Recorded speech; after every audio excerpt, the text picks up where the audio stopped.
His wife had passed away years earlier, still wondering what had happened to her husband, but his children now, adults with families of their own, finally had answers about their father's fate. This next story is about an incident that happened at the worst possible time and place, deep underground where any mistake leads into an inevitable end. July 19, 1988, the Ottawa River near the Quebec border was hosting what should have been a routine cave diving camp organized by the Speleological Society of Quebec for 2 weeks. Experienced cave divers had been exploring the crystal-clear springs scattered across the river's islands, mapping underwater passages. Among the participants were 37-year-old John Lemarie and his diving partner, Luc LeBlanc, both seasoned cave divers who understood the unique dangers of exploring flooded underground passages. Lemarie was the kind of diver other people looked up to, methodical, safety-conscious and experienced enough to know that complacency kills in the underwater cave environment. On that day, Lemarie and LeBlanc approached one of the springs they had been systematically exploring throughout the camp.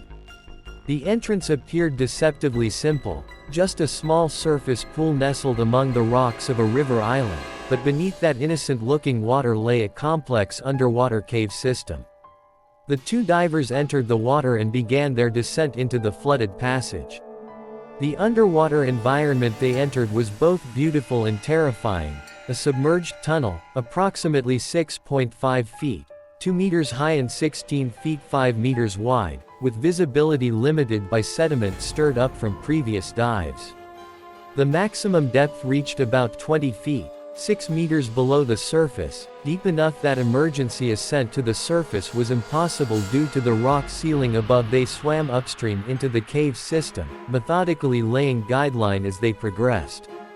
This thin rope would be their lifeline back to the surface, the only navigation aid in an environment where wrong turns are fatal and getting lost means certain death.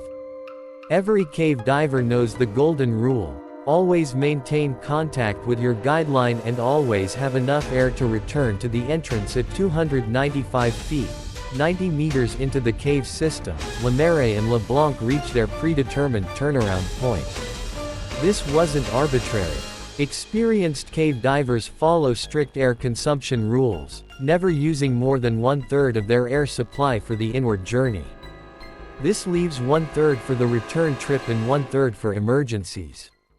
As they prepared to turn back, Lemarie discovered a minor leak in one of his regulators and notified him. The two divers returned to the surface pool, where Lee dismantled and cleaned his regulator. Standard procedure for dealing with equipment issues during technical diving, after ensuring his gear was functioning properly. They re-entered the cave to conduct a survey of the 295-foot, 90-meter passage they had just explored. This second dive should have been routine, almost boring, compared to their initial exploration. At the end of their guideline, 295 feet, 90 meters from the surface. In safety, Lemarie signaled to LeBlanc to begin their exit from the cave. This was standard protocol. The dive leader initiates the return journey, and both divers follow the guideline back to the entrance together. Nothing about this moment suggested the tragedy about to unfold. LeBlanc experienced a minor entanglement with the guideline, the kind of small equipment issue that every cave diver deals with regularly. It took him only moments to sort out the problem, but when he looked around in the murky water, he couldn't tell if Lemarie was ahead of him or behind him. Visibility in the cave was poor, and the sediment stirred up by their movements had reduced their visual range to just a few feet. Assuming Lemarie had gone ahead as planned, LeBlanc followed the guideline toward the cave entrance. The return journey felt normal. The same narrow passage, the same limited visibility, the same methodical progression back toward daylight and safety. There was no reason to suspect anything was wrong, until he reached the surface pool and realized he was alone when LeBlanc surfaced in the entrance pool and found no sign of his diving partner.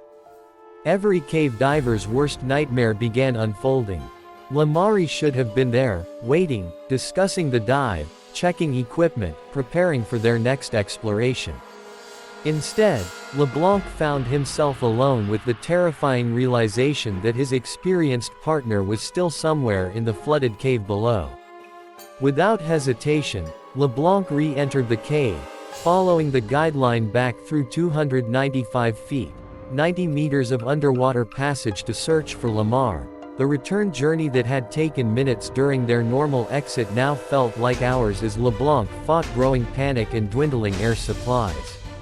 At the end of their survey line, LeBlanc made the discovery that would haunt him for the rest of his life. Jean Lemarie was floating motionless in the water, his 37-year-old body suspended in the cave passage where he had spent years safely exploring similar environments. He was clearly dead, his regulator no longer in his mouth, though his face mask remained properly positioned. Most disturbing was the blood visible on Lemaire's mask, evidence that something had gone catastrophically wrong in the final moments of his life. This wasn't equipment failure or navigation error. This was a medical emergency that had occurred in the worst possible location. LeBlanc faced a decision that no diver should ever have to make. His air supply was running dangerously low after the extended search, and he was now 295 feet, 90 millimeters. Dollars from the surface with a deceased partner who couldn't help with his own rescue. Cave diving protocol demanded that he save himself rather than risk a second fatality.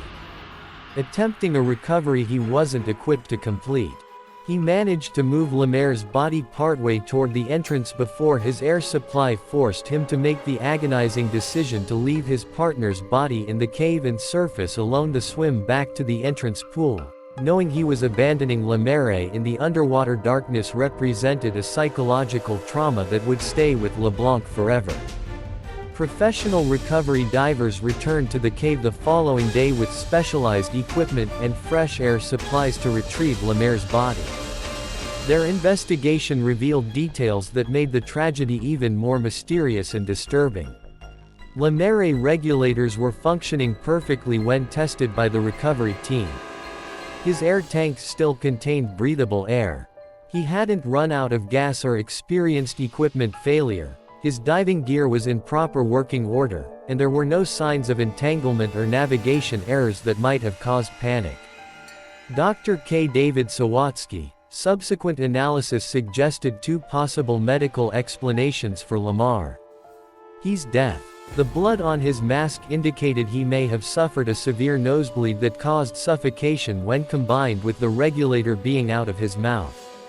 Alternatively, he might have experienced a catastrophic cardiovascular event, a ruptured aneurysm or sudden cardiac arrhythmia that caused immediate unconsciousness. What made Lemaire's death so terrifying for the cave diving community was its randomness. This wasn't a case of inexperience, equipment failure or poor judgment. A healthy, experienced diver had suffered a medical emergency in an environment where even minor problems become fatal in open water. A nosebleed is an inconvenience, a brief cardiac irregularity might cause dizziness. But 295 feet, 90 meters inside a flooded cave, any medical issue that compromises your ability to breathe or think clearly becomes an immediate death sentence. There's no emergency ascent, no buddy breathing,